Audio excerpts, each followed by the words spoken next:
gonna miss the best. We got coming to the stage right now, the second rocker of the evening.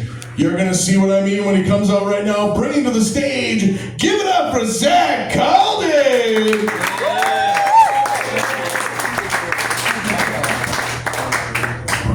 What's up?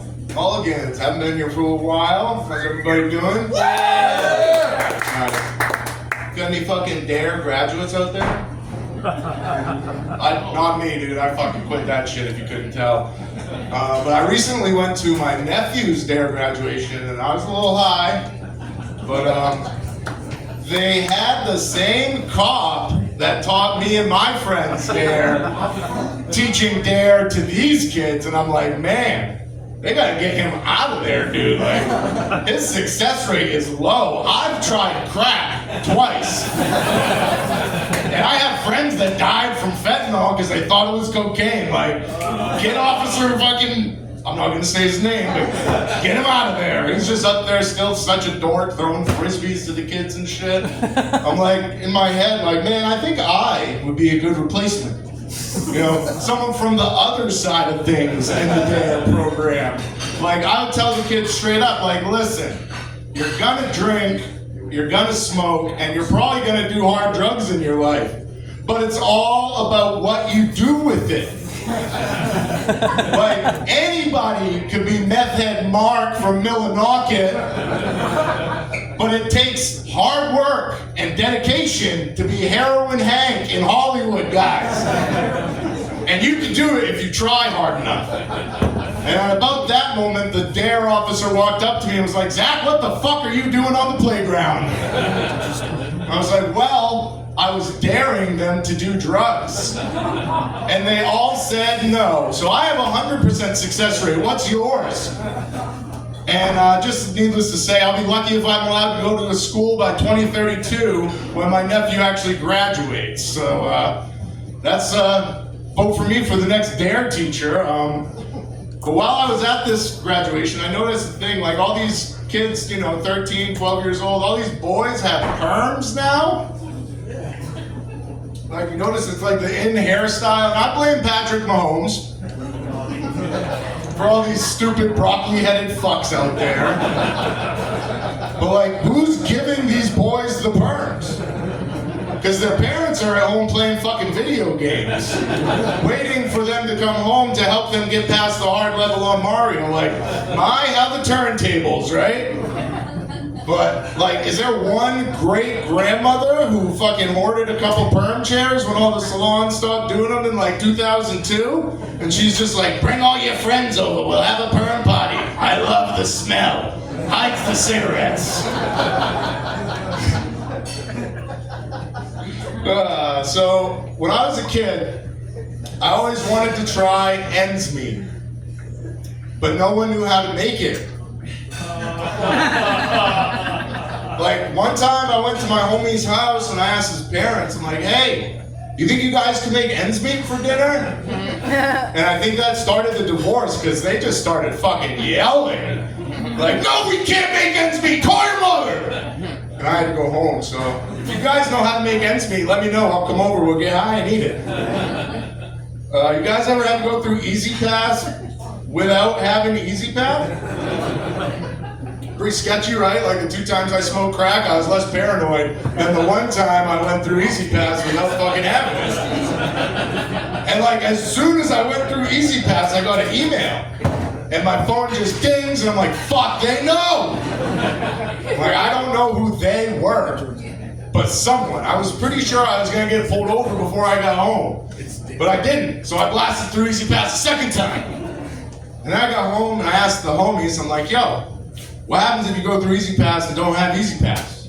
Everyone's like, don't worry about it, they'll send you a bill. I'm like, okay, they'll send you a bill. So I wait. A week goes by, no bill. A month goes by, still no bill. Well, it turns out if your car ain't registered, they ain't gonna send you shit. And like, I almost fucked myself over because I called Easy Pass one time because I kept getting these text messages saying, you owe us money for a toll. And it was like, about the amount I owed them. So I was like, fuck, I'm calling these bastards. And on the phone call, there's an automated response like, if you're receiving text messages saying you owe money for Easy Pass, it's a scam. So I fucking hung up the phone because they don't need to know what I got going on, right? Like, I wasn't actually gonna tell them. I finally got my credit score to 420.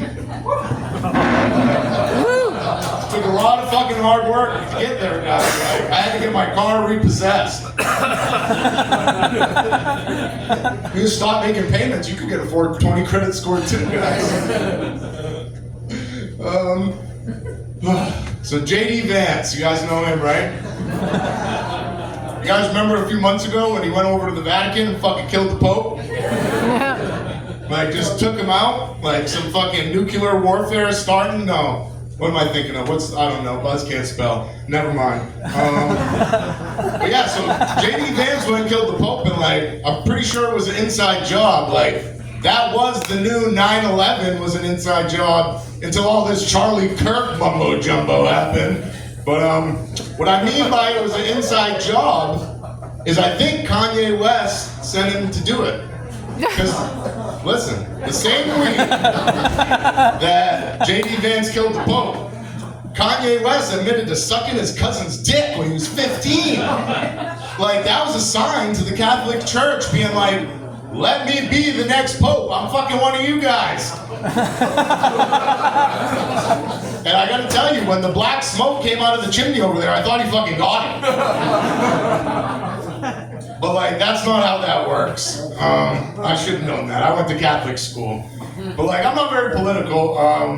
I didn't even vote serious until the most recent election. Like, the first time I could vote in 2004, I voted for Chris Benoit, the old WWF wrestler. And, you know, he would have never won because he was Canadian. But what really held him back was what he did during the term he would have served if he won. He killed his wife, his kid, and himself. Then in 2008, I voted for Macho Man Randy Savage. And he fucking had a heart attack driving his car and crashed and died during the term he would have served. In 2012, I voted for the Ultimate Warrior. And the universe had other plans because he died during the term that he would have served if he would have been elected.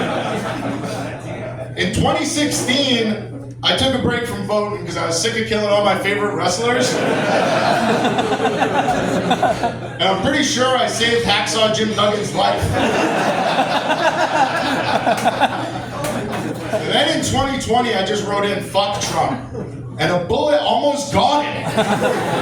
So I was like, man, what if I would have wrote Donald Trump? He probably would have died during the term that he served. And then it dawned on me. If I would have just wrote in Hillary Clinton, Donald Trump, and Joe Biden instead of them wrestlers, we'd have 3 dead politicians, and all those wrestlers would still be alive. Like, maybe the world would be a better place with Chris Benoit instead of Donald Trump. I don't fucking know. Like, I'm not gonna, I mean, who's the better person? Think about it. But like I said earlier, I went to Catholic school, so we're just gonna, anybody else?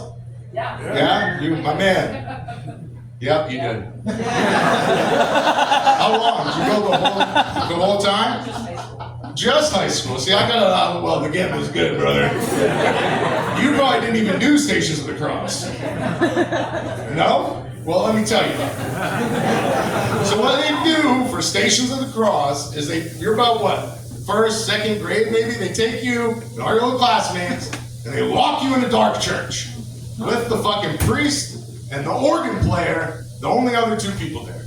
And around this church is pictures, like, my church was fancy, it had 3D ones, for fucking every station of how Jesus was killed by the state. And the priest is like, yeah, kids, come around, we're gonna take you around and teach you about how Jesus was killed. And one of my homies goes, machine guns! And then my other homie looks at him and he says, it wasn't machine guns, it was fucking heroin. Look at the guy on the cross. Thank you guys, I'm Zach Calloway.